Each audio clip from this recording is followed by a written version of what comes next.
Armenian apostolic സഭയുടെ പരമാധ്യക്ഷൻ Catholicos കരേക്കിൻ രണ്ടാമനെതിരെ Armenian സർക്കാർ criminal കേസെടുത്തു. കേസിനെ തുടർന്ന് അദ്ദേഹത്തിന് രാജ്യത്തിന് പുറത്തു പോകുന്നതിനും വിലക്കേർപ്പെടുത്തിയിട്ടുണ്ട്. സഭയും സർക്കാരും തമ്മിലുള്ള ബന്ധം വഷളായിക്കൊണ്ടിരിക്കുന്ന സാഹചര്യത്തിലാണ് ഈ നടപടി. സഭയുടെ ഉടമസ്ഥതയിലുള്ള സ്വത്തുവകകൾ ദുരുപയോഗം ചെയ്തുവെന്നതുൾപ്പെടെയുള്ള ഗുരുതരമായ ആരോപണങ്ങളാണ് കാതോലിക്കോസ് കരേക്കിൻ രണ്ടാമനെതിരെ ഉന്നയിച്ചിരിക്കുന്നത്. എന്നാൽ സർക്കാരിന്റെ രാഷ്ട്രീയ താൽപര്യങ്ങളാണ് ഈ നീക്കത്തിന് പിന്നിലെന്ന് സഭയുമായി അടുത്ത വൃത്തങ്ങൾ ആരോപിക്കുന്നു. അർമേനിയൻ പ്രധാനമന്ത്രി നിക്കോൾ പാഷിനിയന്റെ നയങ്ങളെ കരേക്കിൻ രണ്ടാമൻ നിരന്തരം വിമർശിച്ചിരുന്നു. സഭയുടെ ആസ്തികളുമായി ബന്ധപ്പെട്ട സാമ്പത്തിക ഇടപാടുകളെക്കുറിച്ച് സർക്കാർ പ്രത്യേക അന്വേഷണ സംഘത്തെ നിയോഗിച്ചു. വിദേശയാത്രകൾക്ക് തയ്യാറെടുക്കവെയാണ് അർമേനിയൻ പാത്രിയാർക്കീസിന് മേൽ യാത്രാവിലക്ക് ഏർപ്പെടുത്തിയത്. ഇത് അന്താരാഷ്ട്ര തലത്തിൽ സഭയുടെ പ്രവർത്തനങ്ങളെ ബാധിക്കുമെന്നും ആശങ്കയുണ്ട്. സർക്കാരിന്റെ ഈ നടപടി മതസ്വാതന്ത്ര്യത്തിന്മേലുള്ള കടന്നുകയറ്റമാണെന്ന് ആരോപിച്ച് വിശ്വാസികൾക്കിടയിൽ പ്രതിഷേധം ശക്തമാവുകയാണ്. അസർബൈജാനുമായുള്ള അതിർത്തി തർക്കങ്ങളിലും മറ്റ് രാഷ്ട്രീയ വിഷയങ്ങളിലും സഭ സ്വീകരിച്ച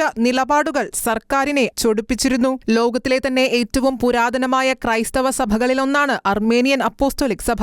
സഭയുടെ പരമാധ്യക്ഷനെതിരെയുള്ള ഈ നീക്കം രാജ്യത്തെ ആഭ്യന്തര രാഷ്ട്രീയത്തിൽ വലിയ മാറ്റങ്ങൾക്ക് കാരണമായേക്കും. കാതോലിക്കോസ് കരേക്കിൻ രണ്ടാമനെ നീക്കം ചെയ്യണമെന്ന് സർക്കാർ പരസ്യമായി ആവശ്യപ്പെട്ടിരുന്നുവെന്ന് forum for religious freedom Europe പ്രസ്താവനയിൽ പറയുന്നു. ഈ നടപടികൾ സഭയുടെ സ്വയംഭരണത്തിൽ അഭൂതപൂർവമായ ഭരണകൂട ഇടപെടലിനെ പ്രതിനിധീകരിക്കുന്നുവെന്നും മതസ്ഥാപനങ്ങളെ കീഴ്പ്പെടുത്തുവാനുള്ള സോവിയറ്റ് കാലഘട്ടത്തിലെ തന്ത്രങ്ങളെ പ്രതിധ്വനിപ്പിക്കുന്നുവെന്നും വക്താക്കൾ മുന്നറിയിപ്പ് നൽകുന്നു. വരും ദിവസങ്ങളിൽ സഭയുടെ ഔദ്യോഗിക പ്രതികരണമുണ്ടാകുമെന്നും കൂടുതൽ വെളിപ്പെടുത്തലുകൾ പുറത്തുവരുമെന്നുമാണ് റിപ്പോർട്ടുകൾ സൂചിപ്പിക്കുന്നത്. International desk, Shekinah news.